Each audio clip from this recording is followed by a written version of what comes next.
Alright people, welcome back to another build video. This is more of a re-upload because I noticed in the last video about my Stam Templar it was kind of spotchy in some places with my voice. So I don't know why that happened, so I thought I would record, show some of the changes that I've made to the build and where it is now. So let's go ahead and jump into the stats. Stats wise, I'm setting a 16.8k max health, 31.9k max stam. Health recovery is 526, stam recovery is 982.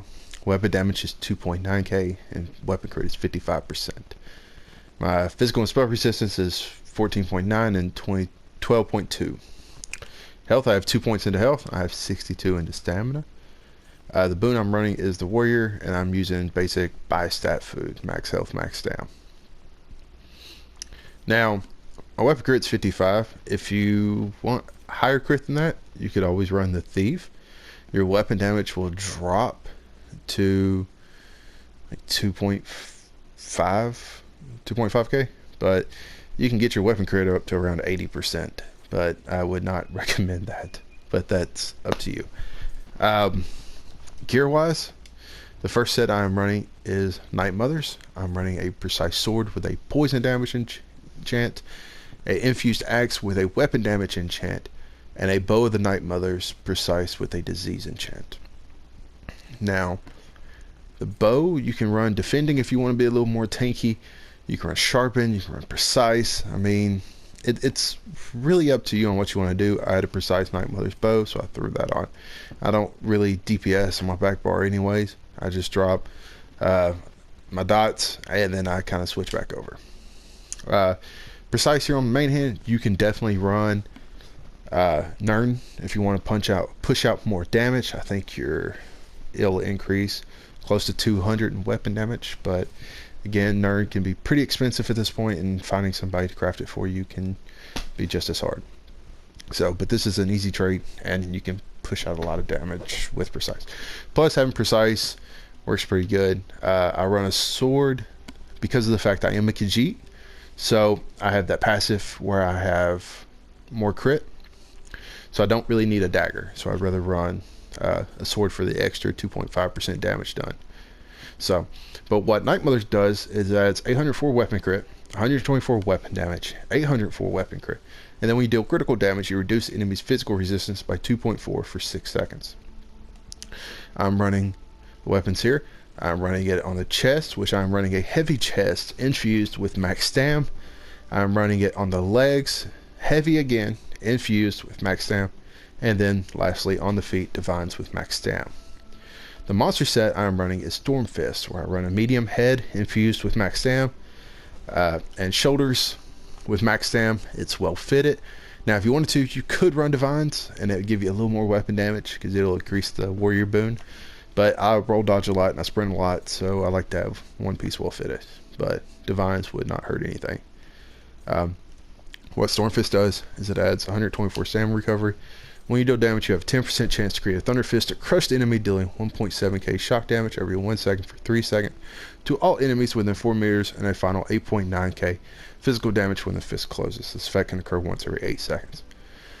So essentially, because it takes, it's about a 4-second cooldown roughly. So on it, you know, it takes about 4 seconds. It deals shock damage for 3 seconds, and that 4th second, the fist to close. And then 4-second delay for it to come back up. Now, monster sets, you could run Storm Fist here like I am, or you can run Selene, you can run Veldrath, you can run Crags, you can run Slimecrawl for an extra, just Slimecrawl's just base damage. You'll get more weapon crit and then that extra 8%, or you can run one piece Veldrath, one piece, you know, Malakina for more weapon damage. It's entirely up to you on what you want to do. Now the second 5-piece set is Briarheart. I run Divine's medium on the body, enchant it with max stam, Divine's hands with max stam, and then I run 3 pieces on the jewelry, robust, all with weapon damage. Now what Briarheart does, it adds 804 weapon crit, 1058 max stam, 804 weapon crit, and then 5% the 5-piece, when you deal critical damage, you have a 10% chance to increase your weapon damage by 434 for 10 seconds. While this effect is active, your critical strikes heal you for 588. This effect can occur once every 15 seconds. Now, the fact that, you know, we have a lot, or, you know, our crit is around 55%. When fully buffed, it's setting at around 65. Like I said, if you want to put on Thief Stone, you could be pushing close to 80k when it comes 80%, not 80k, 80% weapon crit, and you'll crit with just about every strike. So there is, but me personally, you know, Templar crits a lot as it is, so there's really no point in it. You know, the weapon Mundus is definitely better over the Thief. Now, jewelry, blue, you could definitely go with blue if you want to, because I know right now Briarheart jewelry is pushing anywhere between 80k to upwards to 200k. It's just, if you're lucky to find some that cheap, you know, cheaper than that, by all means go for it. If not, you know, I've seen blue anywhere between 10k to 25k. The damage difference is not a whole lot, but you know, if you don't want to go the way of Briarheart, you could definitely, you know, run, I mean, let's see, you can run Night Mother's Gaze with 4-piece Kvatch Gladiator, 4-piece Hunting's Rage, you know, and you could run 3-piece Agility here. You know, it adds max stam, weapon damage. That'd be fine. And you can also run 5-piece Night Mothers with 5-piece Automaton. Automaton adds 804 weapon crit, adds 1058 max stamina, adds 124 weapon damage, and adds 386 weapon damage to your physical damage abilities. Now, if you run 5-piece Automaton, you're not going to see the 386 on your toolkit. You're not going to see that under weapon damage. That is going to be on your abilities. So, but I mean, that can definitely work. You can get Automaton from farming Dark Shades 1, and you get Briarheart through Rothgard, and Agility doing random dailies. Get them in Imperial City Prison. You can find them on Guild Traders. I know on the NA PS4 server right now they're going anywhere between 10k to 15k, so they're not that expensive. Night Mothers is a crafted set. Stormfist comes out of, I want to say Redbeard off the top of my head. Comes out of his chest, the shoulder does. And the headset drops in Tempest Island on Vet. Pots, I'm just basically running the weapon power pot. Major Brutality, Major Savagery, Major Endurance. Restore stamina immediately. Now, if you wanted to, you could definitely drop the Major Savagery out of the pots and, you know, maybe save some resources on that stuff. Okay, so skills. My front bar, I'm running Bone Shield, which I like Bone Shield. I mean, I like having a shield on at all times. Just, you never know what's going to happen. You know, it takes damage 30% of your max health, which isn't a whole lot, but it's a shield, and it's all the same. Plus, while it's active, allies can activate absorbing damage to allies equal to 61% of their max health. This wall lasts 10 seconds and affects up to 4 nearby allies. So essentially, I can cast it. It'll affect the tank. It'll affect the healer and the other DPS as well. And their damage shield is higher than mine, but it gives them a damage shield as well. Repentance. It heals you for 2.9, and it restores 2.9 stamina for each corpse laying on the ground. So as you got a ton of mobs around you, and you're just attacking everybody's AOE, and you know, bodies laying on the ground, you just hit Repentance. Your health will shoot back up. Your stamina shoots back up, and it could also be a quick heal. Maybe the healer goes down or something like that, and there's bodies lying around. You can pop in, it heals you and everybody else around you too. If you're not running Repentance on the Templar, you really need to. It is a must. Also, while slotted, you gain minor Fortitude, minor Endurance, and minor Intellect, increasing your health, stamina, and magic cover by 10%. That's the reason why I run it on my front bar. And you could definitely run it on your back bar if you wanted to, but I'm on my front bar more than I am my back bar. So the recovery is, I prefer it on my front bar. Deadly Cloak, which you'll cast this around you. It deals 2.3k physical damage to all nearby enemies every 3 seconds for 15 seconds. Also, it reduces your damage by 25% from area effect attacks. Basically, you just cast it, and you'll see it pulsate. Maybe I need to be near an enemy.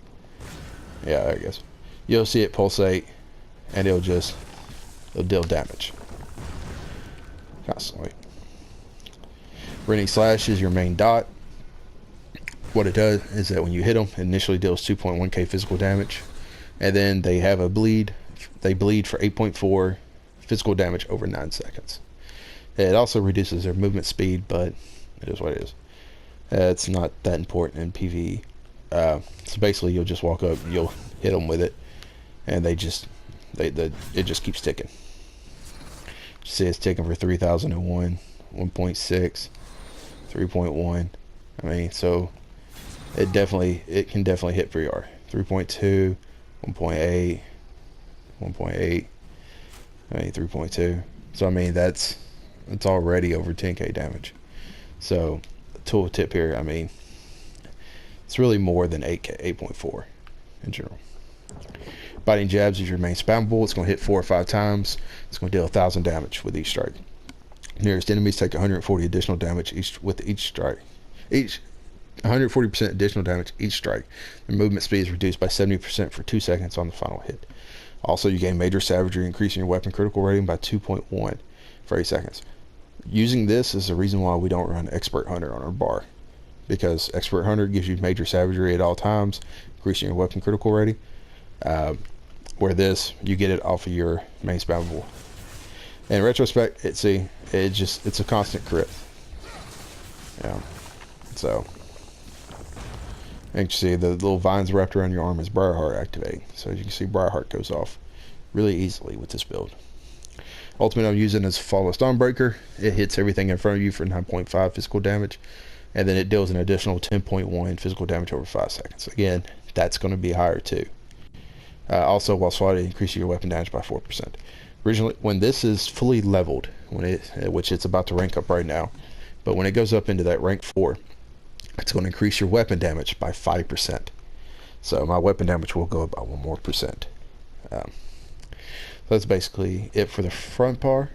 On the back bar, I run Rearming Trap. This is when you lay it down, it takes they'll take 2.3 physical damage, an additional 5.6 physical damage over 6 seconds.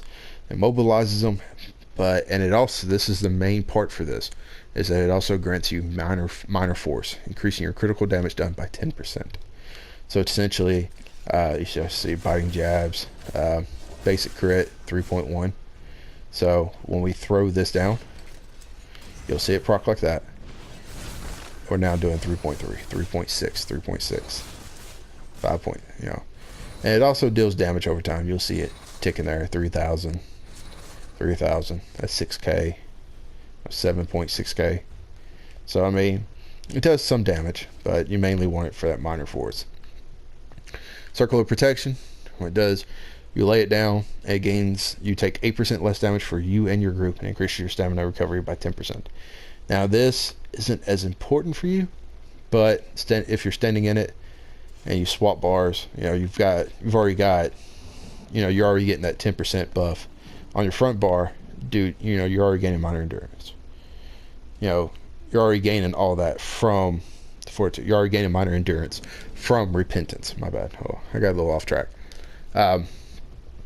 So it basically allows you to have it on both bars, but the main reason is that you take 8% less damage. So essentially, you'll run up, you'll throw it down for the tank. It's a huge circle. So as long as you're in the circle, you're going to take 8% less damage. You step out, goes away, stay in, take 8% less damage. So definitely, seeing how we're right up on the boss's ass anyways, we're right up on them. We can just drop it. The tank will be standing in it too.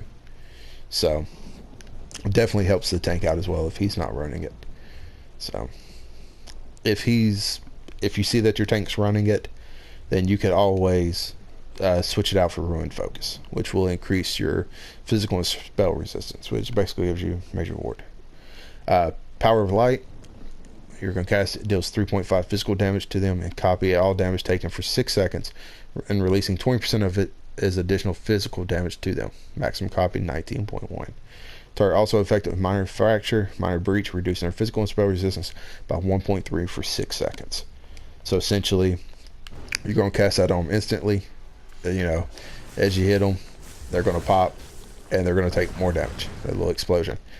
So you want to make sure that whatever rotation you're on, as soon as it starts to go down, when it hits 0, you want to be finishing up your first attack here to switch over. As soon as it pops, you want to be able to put it back on, because you want to keep that going constantly.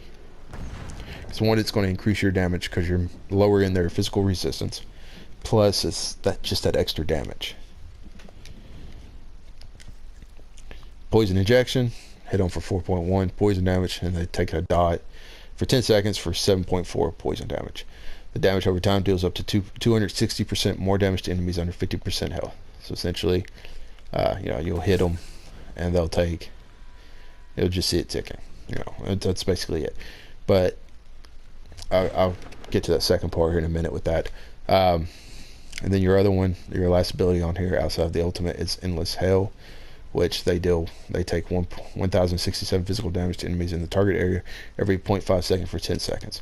So essentially, every second they're taking 2k damage constantly. Also, while this is down, you can switch over, and it will proc the glyph, the disease glyph on that bar will still proc. It will still go off. That's why you switch over, because then you're going to proc the poison glyph, you're going to proc the disease glyph. So it's definitely nice. You'll see it go off. So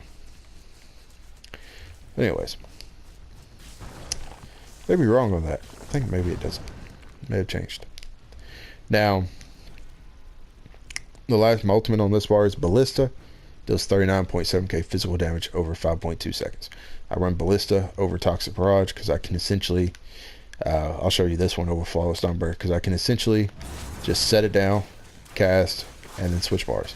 To where Toxic Barrage, I wouldn't have been able to move. I wouldn't be able to switch bars. I would have to stay on it till the move was done. But now, with Poison Injection, you know, you want to lay your dots down, and then when you go to cast Poison Injection, you want to save it last for your rotation, because you want to hit it and flip bars. Because if you just hit it like this, it's going to go off the weapon damage from your bow bar. But when you hit it and switch, it's going to gain a bonus from your dual wield. Also, I don't believe I showed it, but my weapon damage is 2.5, crit is 63 with my bow bar. If I forgot to show it, I'm not sure. Champion points, again, I'm not max CP, so this is just where I have them spread out. Give you a basic general idea. I have none in the tower. I have 33 in tenacity, because it will increase my stam for every heavy attack. Mooncast 75%, you know, increased stam recovery by 14%. I have 10 into tumbling. Like I said, I roll dodge a lot, so I got that 10 there. Nothing here. I have 18 in the master arms. Direct damage, you know, your biting jabs is direct damage, so that's just going to increase the initial hit from that, along with a lot of your abilities are direct damage. So you want a few points into that. Precise strike, because I do crit more than I don't. I have more in a precise strike than I have in a mighty.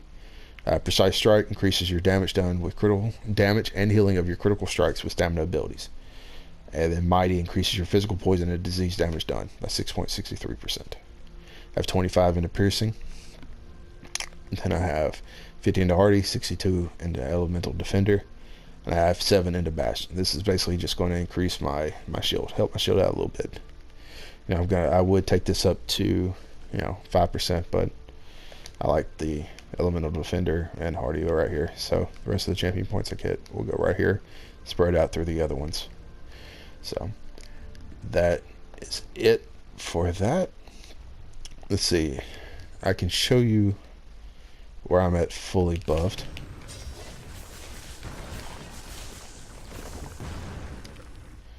Let's see. It didn't fully buff me up.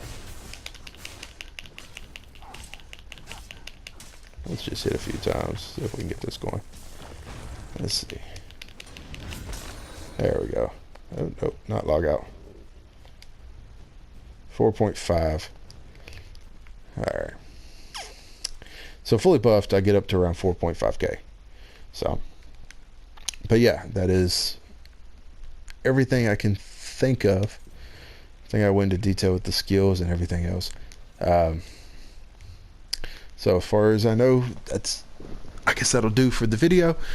Um, subscribe, like, comment, um, tell me if there's anything that I need to improve in the videos or change in the videos.